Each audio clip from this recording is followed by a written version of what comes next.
شروع اللہ کا نام لے کر جو بڑا مہربان نہایت رحم والا ہے۔ اور ہم نے نوح کو ان کی قوم کی طرف بھیجا تو انہوں نے ان سے کہا کہ میں تم کو کھول کھول کر ڈر سنانے اور یہ پیغام پہنچانے آیا ہوں کہ اللہ کے سوا کسی کی عبادت نہ کرو، مجھے تمہاری نسبت دردناک عذاب کا خوف ہے۔ تو ان کی قوم کے سردار جو کافر تھے کہنے لگے کہ ہم تم کو اپنے ہی جیسا ایک آدمی دیکھتے ہیں اور یہ بھی دیکھتے ہیں کہ تمہارے پیراؤ وہی لوگ ہوئے ہیں جو ہم میں ادنا درجے کے ہیں، اور وہ بھی سطحی رائے سے، اور ہم تم میں اپنے اوپر کسی طرح کی فضیلت نہیں دیکھتے بلکہ تمہیں جھوٹا خیال کرتے ہیں۔ فرمایا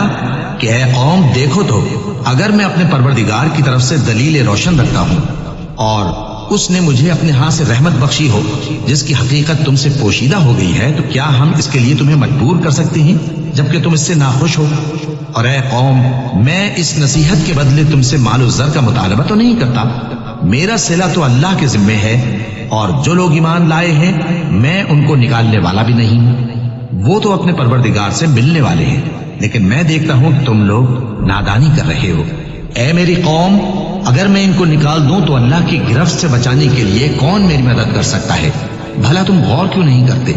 اور میں نہ تم سے یہ کہتا ہوں کہ میرے پاس اللہ کے خزانے ہیں، اور نہ یہ کہ میں غیب جانتا ہوں، اور نہ یہ کہتا ہوں کہ میں فرشتہ ہوں، اور نہ ان لوگوں کی نسبت جن کو تم حقارت کی نظر سے دیکھتے ہو یہ کہتا ہوں کہ اللہ ان کو بھلائی یعنی اعمال کی جزائے نیک نہیں دے گا، جو ان کے دلوں میں ہے اسے اللہ خوب جانتا ہے۔ اگر میں ایسا کہوں تو بے انصافوں میں ہو جاؤں۔ انہوں نے کہا کہ نوح تم نے ہم سے جھگڑا تو کیا اور جھگڑا بھی بہت کیا،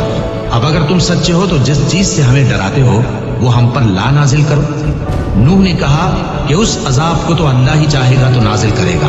اور تم اللہ کو کسی طرح ہرا نہیں سکتے،